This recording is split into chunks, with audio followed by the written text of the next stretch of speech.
Thank you, Madam Deputy Speaker. Madam Deputy Speaker, it's incredible when we've got this current cost of living crisis upon us that the UK government seem incapable of doing anything different. The Chief Secretary there just rhymed off a list of measures the government was already taking. There was nothing new in that and what they're doing to tackle the current crisis, and they really need to think again. Now, we've got the broken promises about lower energy bills post-Brexit, and we've already had all the Tory backbench MPs that campaigned for lower VAT on energy bills are now queuing up to back the government not to introduce a VAT holiday, so that makes no sense either. The reality is, without urgent government action, there is a real crisis looming. It is not credible for the energy cap to rise to approximately £2,000 per year in April. National Energy Action already estimate there are 4.5 million fuel-poor households in the UK at present, a disgrace. And they estimate if the cap goes up as it's predicted, the number of fuel poverty households will go to 6 million households. So the government really needs to think about this and take action to prevent it.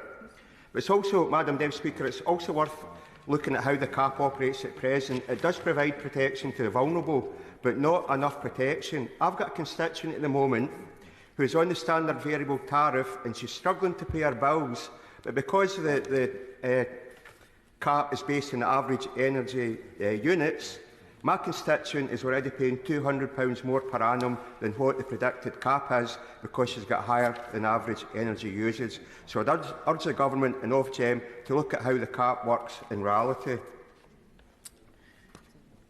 Now, as stated, raising the cap such that average users will pay the £600 more per annum is so damaging that it cannot happen. So therefore, I actually support the calls for government loans to be used to help energy companies smooth over the transition and the cost over, say, a 10-year period. And certainly, I'd support further direct intervention to mitigate any fuel rises. And on that basis, I certainly support the VAT holiday that's proposed by the Labour motion today, and I'd be happy to support it. But just to be clear, Madam Deputy Speaker, a VAT holiday predicted to save £89 a year, well, that £89 a year would be wiped out if we don't take action to mitigate the cap, and that's why we need the government to do that. I thank Noel for giving way. I'm glad that he understands one of the benefits of Brexit, that we can now have the option of reducing VAT, and I quite frankly I don't understand why the government won't do it. But does he recognise that as a result of the flawed deal which was levied in Northern Ireland, that any reduction in VAT because of the Northern Ireland Protocol, which leaves Northern Ireland under the UK or the EU VAT regime, that any reduction in VAT could not apply to consumers in Northern Ireland because EU VAT rules still apply there? I wasn't aware of that nuance, but one thing from recent figures in terms of Brexit impact on Northern Ireland's actually protocols protecting Northern Ireland, and they don't have the same hit to their economy that the likes of Scotland has. So there's actually swings and roundabouts, and the Northern Ireland economy is doing much better than otherwise would have been as part of Brexit Britain.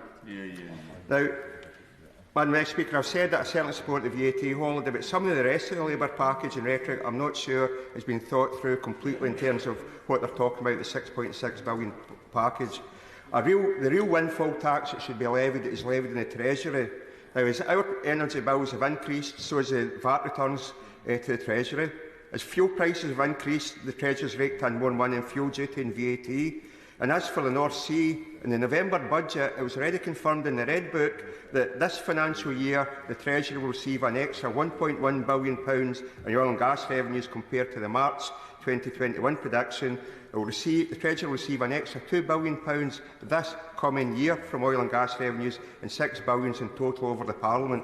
So the Treasury should release this additional windfall revenue it's received.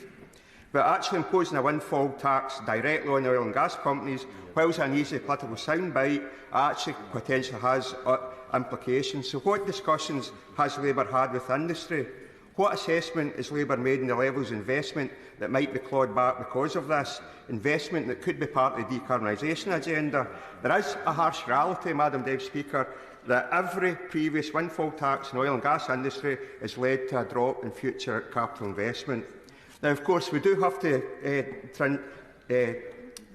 undergo a transition to net zero. We do need to get off our dependency on oil and gas, but the reality is it's part of that pathway to net zero.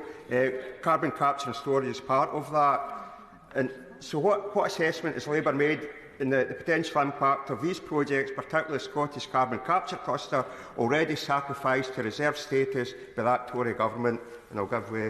I thank the honourable member for giving way. Just on the point of low carbon energy, I'm curious as to why, if he wants us to get to a more sustainable energy footing where we're not relying on oil and gas as much, that he opposed last night the nuclear financing bill, and alongside his SNP colleagues, alongside the Lib Dems, and even alongside some Labour MPs. Surely this isn't the way forward.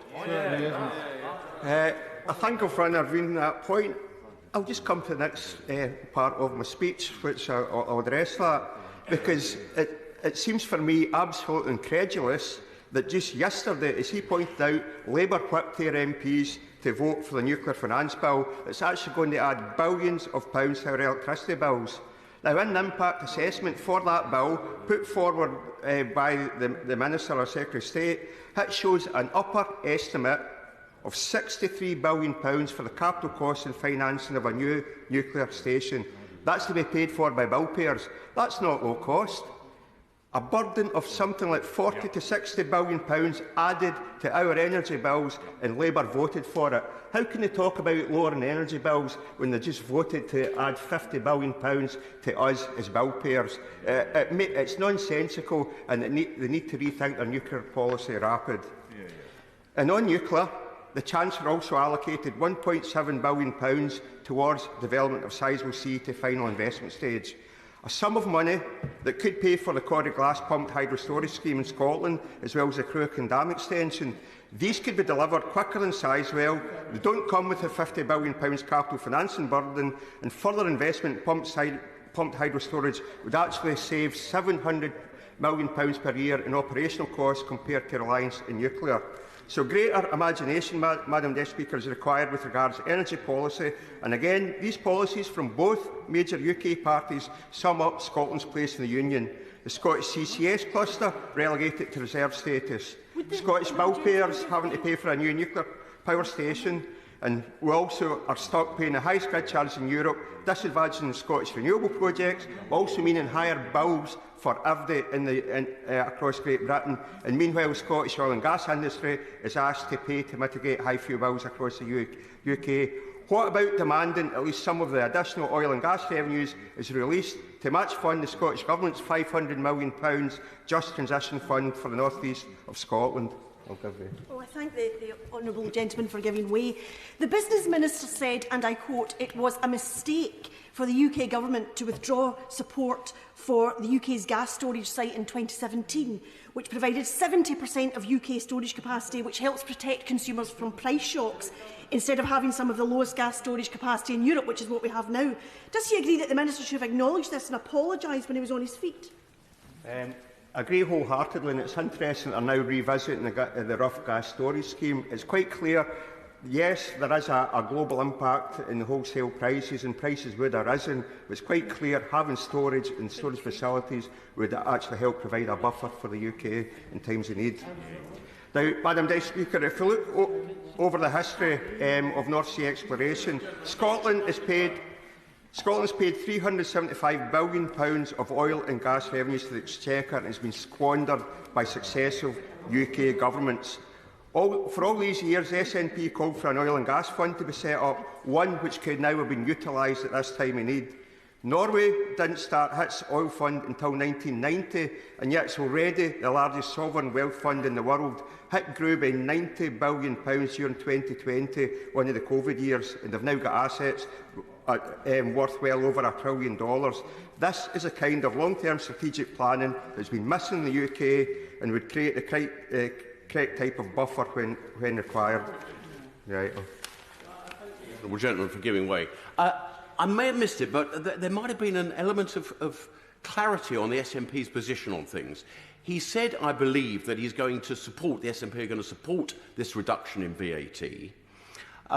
Is it right that the SNP's ambitions are to be an independent country within the EU under which his ambitions to have 0% VAT on fuel would be completely scuppered and dictated to by other people in Brussels. Is that the SNP's position? Let's make it clear to the honourable gentleman, yes, our ambition is to be an independent country, and yes, we want to join the EU. The vote today is about a temporary holiday in VAT, and yes, you can make the argument that maybe couldn't happen under the EU.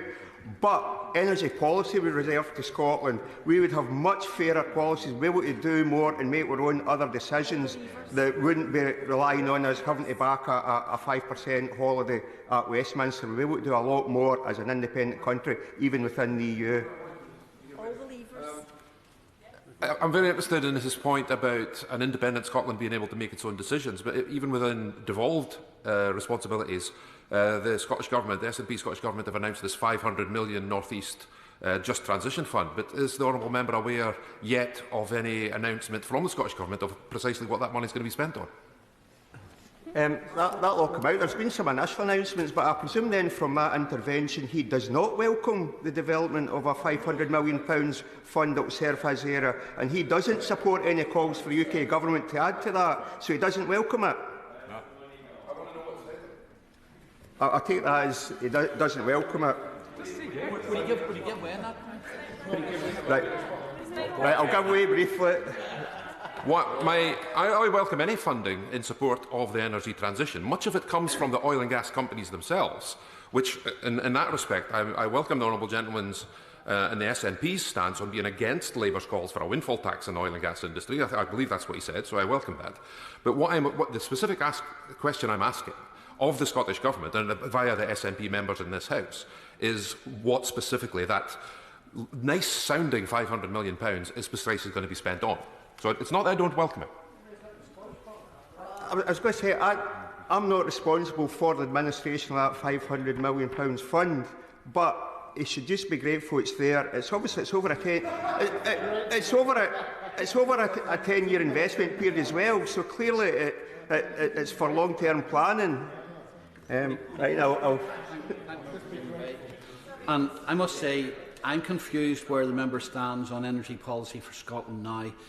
He wants to have an independent country, member of the EU, subject the EU VAT rules, which will, unfortunately will still apply in Northern Ireland. And I also understand that the Scottish National Party don't actually want to exploit the oil and gas which lies around their shores. Where do they hope to, or how do the Scottish National Party hope to reduce the cost of energy for consumers in Scotland and also ensure a supply to them?